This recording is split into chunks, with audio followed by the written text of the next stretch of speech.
Hello there, people of the internet.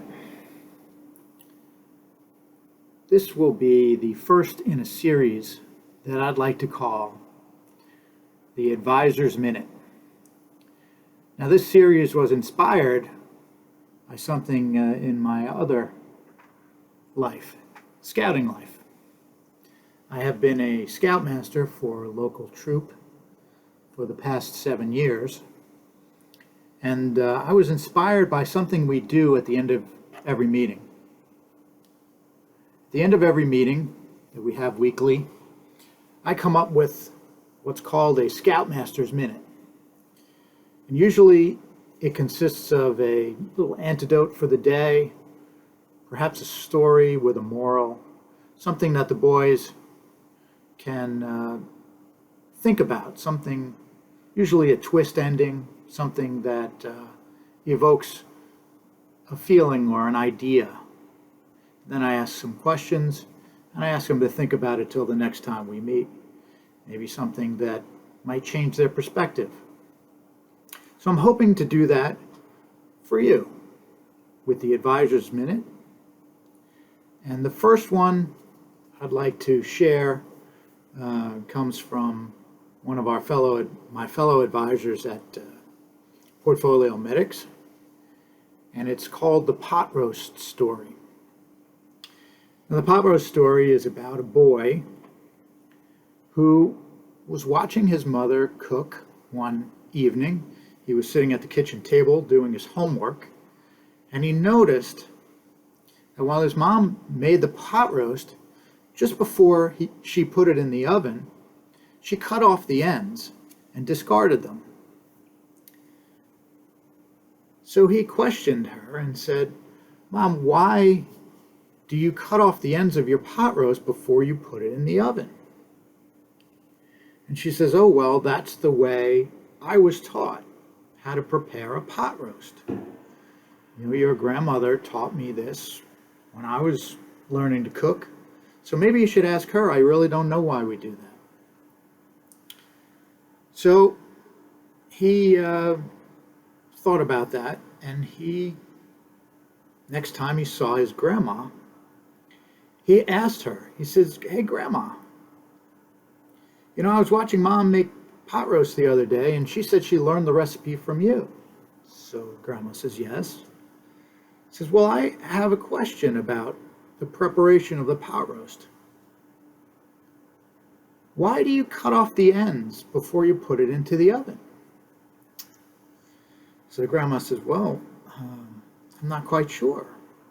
I said, "That's the way my mother taught me how to make pot roast. So you might have to ask her."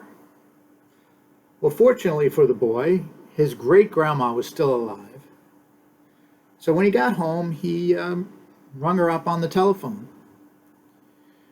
She was in a nursing facility, but was still had her faculties and was still able to answer questions. And so he asked his great-grandmother, "Hey, great-grandma, I have a question for you." She says, "Yes, dear. What is the question?" He said, "Well, I asked Mom and I asked Grandma. They didn't know the answer. They said they both learned from you how to make pot roast. So the question is, why do you cut off the ends of the pot roast before you put it into the oven?" And so his great-grandma laughs and says, "Oh, well, when I was first married, we had a very small apartment. And in this small apartment, we had a very small oven.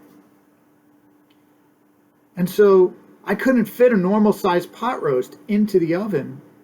So I had to cut off the ends to make it fit so that I could cook it. And that's why I used to cut off the ends of the pot roast."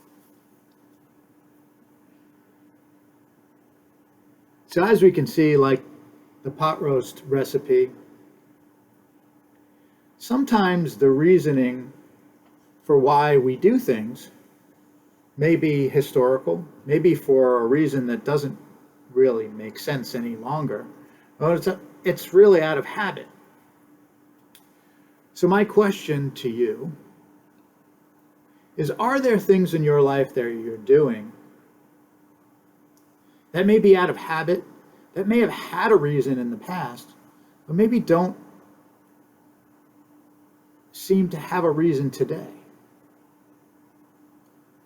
Perhaps we're doing things because they're comfortable. Maybe we don't know the reason. Well, to bring this back to my profession as an advisor, is that your portfolio? Have you made choices years ago that may not fit this market?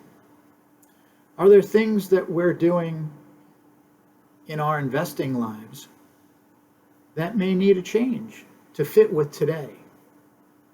Because many people set it and forget it, and that may not be the best solution. So I'll end this Advisor's Minute with a question. What in your life is like the pot roast recipe that maybe we could change? Thank you for watching. I hope this was helpful. I hope you enjoyed the little story. And I look forward to the next session, the next episode of the Advisor's Minute. Have a great day.